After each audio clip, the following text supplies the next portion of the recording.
O conceito, então, de simulação baseada em amostra depende de nós fazermos o que se chama oversampling.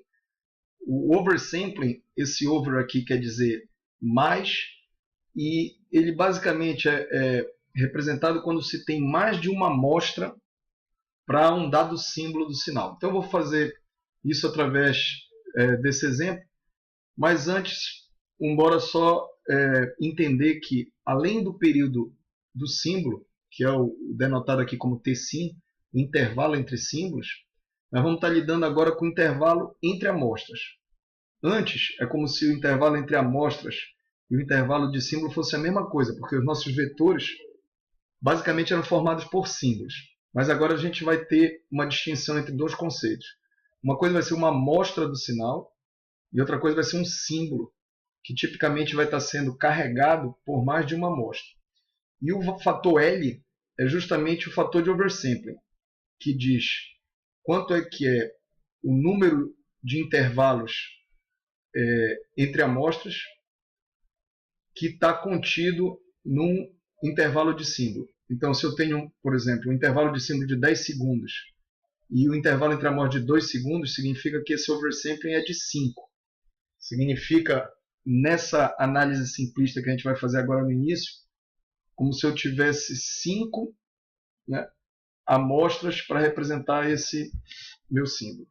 Então, para fazer um exemplo pedagógico, eu estou falando isso porque na prática não é necessário se fazer esse mapeamento de um símbolo conter um número de amostra bem determinado, como que eu estou falando aqui. Mas só para fins de exemplo, vamos considerar um 8PAM, eu tenho amplitude de -7 até 7 de 2 em 2, e eu tenho oversampling, o fator aqui de sobreamostragem é de 5. São 5 amostras por cada símbolo. Então o que acontece?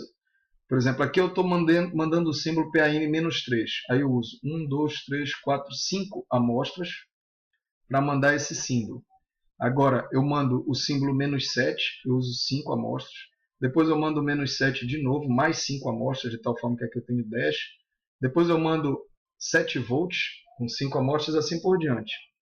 Então, notem, aqui no caso, com esse oversampling de 5 amostras por símbolo, eu tenho a chance, no caso aqui, de, apesar dos símbolos em si serem estatisticamente independentes, por exemplo, esse símbolo não depende desse, que não depende desse, e assim vai, mas quando eu olho as amostras aqui dentro, uma depende da outra. É essa correlação, é essa dependência estatística que me permite fazer com que o espectro tenha a forma que eu desejar, ou ao menos eu vou controlar essa forma fazendo o que a gente chama de shaping, né, do espectro do sinal transmitido. E vai ser visto adiante que quanto mais eu tiver amostras, ou seja, mais eu tiver controle da correlação das amostras entre um símbolo, mais eu vou poder diminuir a largura de banda exigida por aquele espectro. Ou seja, a largura de banda do espectro. A largura de banda exigida por aquele sinal para ser transmitido. Por outro lado, se eu começo a usar muitas amostras, das duas uma, ou eu vou ter uma duração de símbolo muito grande, ou eu tenho que usar os conversores DAC, por exemplo, muito rápidos, para que eles possam gerar, num determinado período de símbolo, muitas amostras. Então, como tudo na engenharia, tem uma relação de compromisso aí, um trade-off, quando a gente quer usar um oversampling grande, e tipicamente oversampling grande indica maior custo computacional, se você está fazendo uma simulação, o maior custo do seu hardware, mais caro o hardware quando é implementado no sistema embarcado.